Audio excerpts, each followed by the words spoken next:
Dikatakan bahwa setiap tempat yang dilupakan akan menyimpan sepotong kegelapan. Tapi di tempat ini, kegelapan itu bukan hanya disimpan, ia bernapas. Tidak ada harapan di balik jendela yang tertutup debu ini, hanya perhitungan waktu yang mundur.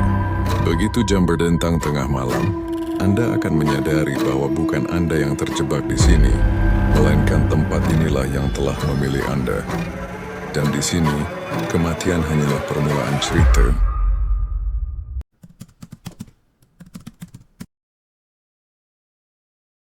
Tidak ada yang salah dengan Lilis. Setidaknya, itu yang selalu orang katakan. Wajahnya biasa saja, tidak cantik berlebihan, tapi juga tidak buruk. Senyumnya hangat, tutur katanya lembut, dan ia dikenal sebagai perempuan yang sopan. Usianya 27 tahun, usia yang di desanya sudah mulai sering dibicarakan di warung kopi dan pengajian ibu-ibu.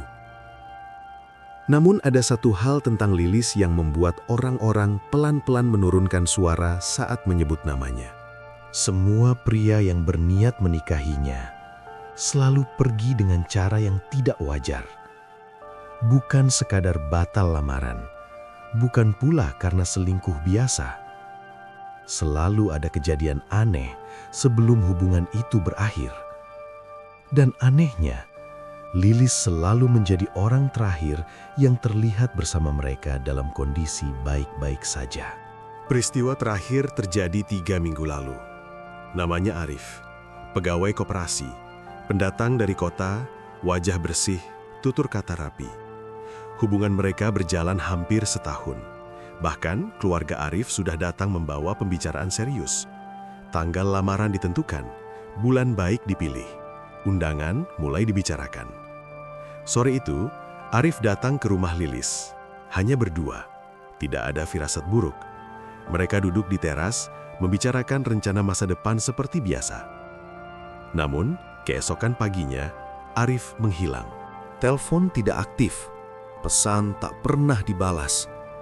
2 hari kemudian, kabar itu datang dari keluarganya di kota. Arif ditemukan di rumah kontrakannya dalam keadaan linglung. Rambut acak-acakan, mata kosong, dan hanya mengulang satu kalimat yang sama setiap ditanya. Dia marah, dia nggak mau aku pergi. Tidak ada yang tahu siapa dia. Sejak hari itu, keluarga Arif melarang keras segala bentuk komunikasi dengan Lilis. Bahkan ibunya datang ke desa hanya untuk satu hal, meminta Lilis tidak pernah mendekati anaknya lagi. Lilis tidak membantah, ia hanya menangis, karena ini bukan pertama kalinya.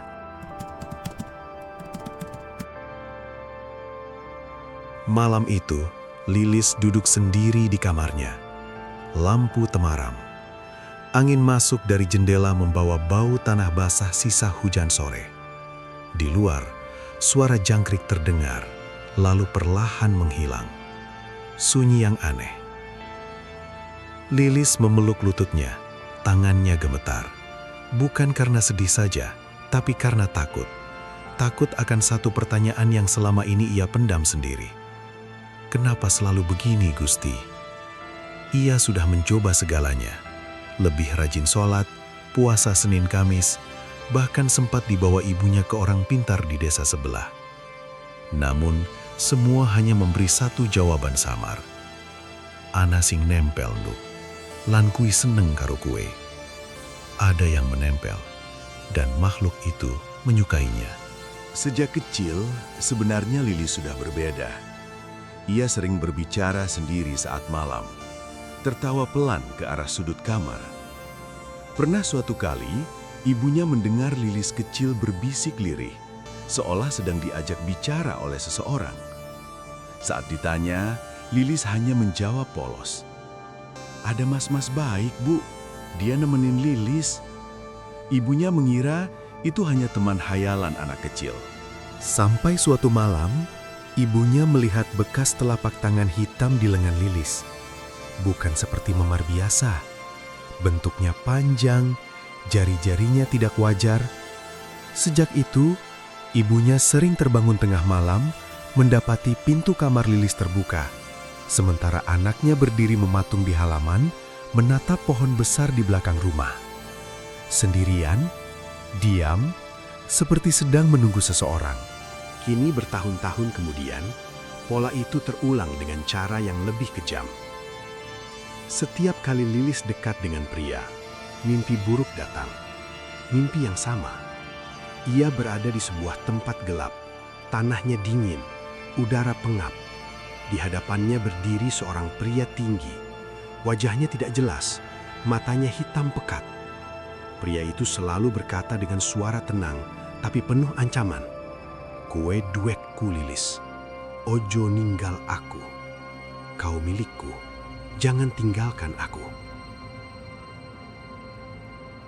Setiap kali Lilis terbangun dari mimpi itu, tubuhnya selalu lemas. Dan anehnya, selalu ada bau kembang layu di kamarnya. Padahal tidak pernah ada bunga di sana. Puncaknya malam itu. Malam setelah kabar Arif tersebar. Lilis terbangun pukul 3 dini hari. Dadanya sesak, nafasnya pendek. Ia merasa ada yang duduk di ujung kasurnya. Kasur itu sedikit amblas. Pelan-pelan, suara itu terdengar, sangat dekat dengan telinganya. "Aku wes ngilingke, yen kowe tetep ngeyel, kabeh bakal tak balik ke. Aku sudah memperingatkan, kalau kamu tetap membangkang, semua akan aku ambil kembali." Air mata Lilis mengalir. Ia tak berani membuka mata. Namun sebelum kesadarannya hilang, ia mendengar satu kalimat terakhir yang membuat darahnya dingin. "Yen kowe ora iso dadi bojone manungso, kowe bakal dadi bojoku. Jika kau tak bisa menjadi istri manusia, kau akan menjadi istriku." Dan sejak malam itu, Lilis tahu satu hal pasti. Ia tidak hanya diikuti, ia sedang diperebutkan. Dan yang mencintainya bukan manusia. Sejak malam itu, Lilis mulai sadar bahwa ia tidak lagi sendirian. Bahkan saat siang hari, awalnya hanya perasaan, seperti ada mata yang mengikuti setiap geraknya. Saat ia menyapu halaman, bulu kuduknya berdiri tanpa sebab. Saat mencuci piring, bayangan di air terlihat bergerak sendiri. Dan setiap kali ia menoleh, tidak ada siapa-siapa. Namun, kehadiran itu terasa nyata. Ibunya, Bu Sari, adalah orang pertama yang menyadari perubahan pada Lilis. Anak perempuannya kini sering termenung. Tatapannya kosong, dan lingkar hitam di bawah matanya semakin jelas.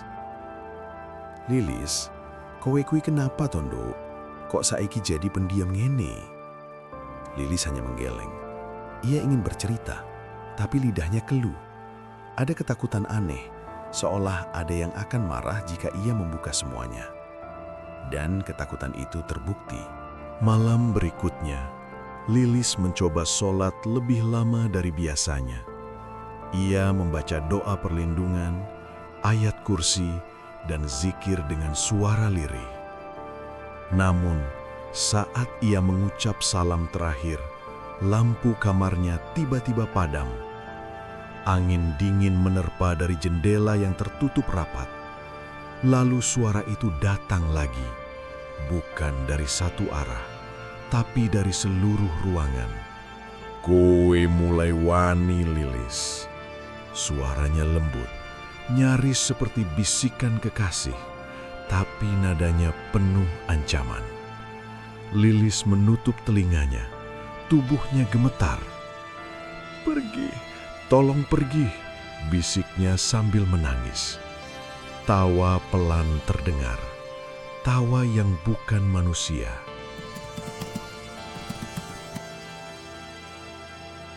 Keesokan harinya, datanglah pria keempat dalam hidup Lilis. Namanya Bagus.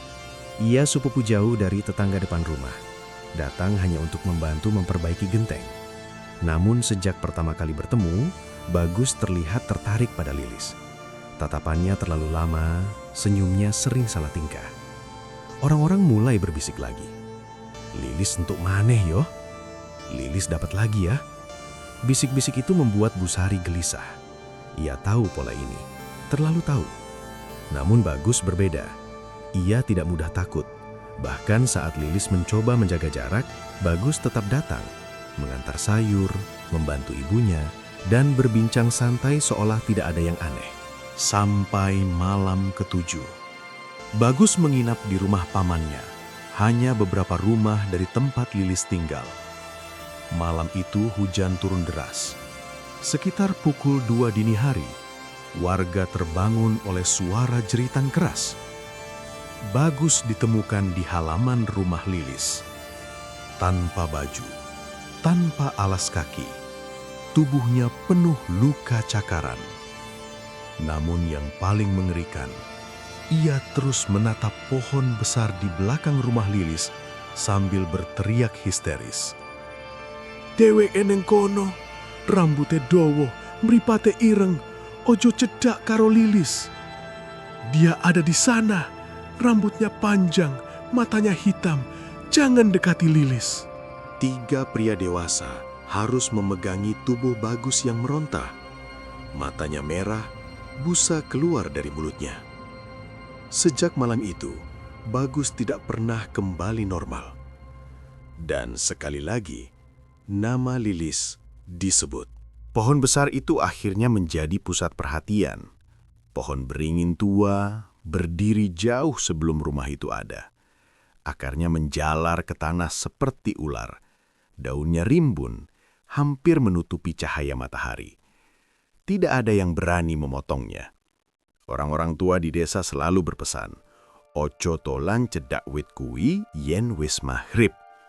Jangan main dekat pohon itu kalau sudah maghrib. Namun Busari baru sadar satu hal mengerikan. Setiap kejadian selalu berhubungan dengan pohon itu. Malam-malam tertentu, ia melihat Lilis berdiri di bawahnya.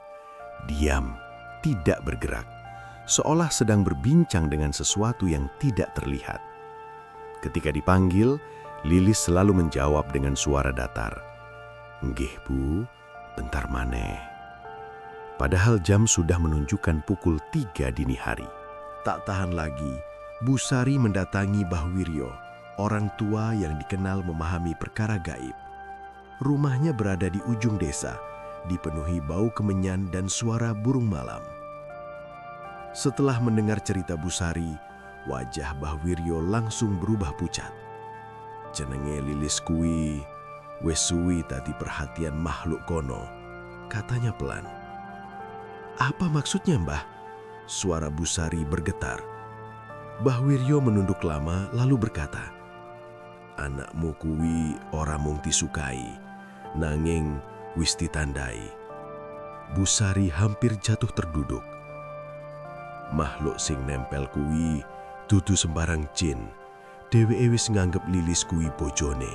Ia menjelaskan bahwa dulu, bertahun-tahun lalu, ada perjanjian lama di tanah itu. Perjanjian yang melibatkan tumbal, janji, dan pengkhianatan. Pohon beringin itu adalah saksi sekaligus gerbang. Dan Lilis, entah bagaimana caranya, telah menarik perhatian penghuni lama di sana. "Yen diteruske, ndukmu iso ilang. Ora mati, ora hurip," kata Mbah Wiryo lirih. Malam itu, Lilis kembali bermimpi. Namun kali ini, mimpi itu terasa terlalu nyata. Ia berdiri di bawah pohon beringin, kabut tebal menyelimuti. Pria itu berdiri di hadapannya. Kini wajahnya mulai terlihat, tampan, tapi tidak wajar. Senyumnya dingin. Ia menyentuh pipi Lilis. "Wes wayahe Lilis, aku wes ngenteni suwe. Sudah waktunya, aku sudah menunggu lama." Lilis mencoba berteriak, tapi tidak ada suara keluar. Pria itu mendekat dan berbisik, "Yen isih ono lanang sing nyedaki koe, dheweke bakal tak rusak. Jika masih ada pria yang mendekatimu, aku akan menghancurkannya." Lilis terbangun dengan jeritan. Dan di lehernya terlihat bekas seperti cincin hitam melingkar samar. Seolah ia telah resmi dimiliki.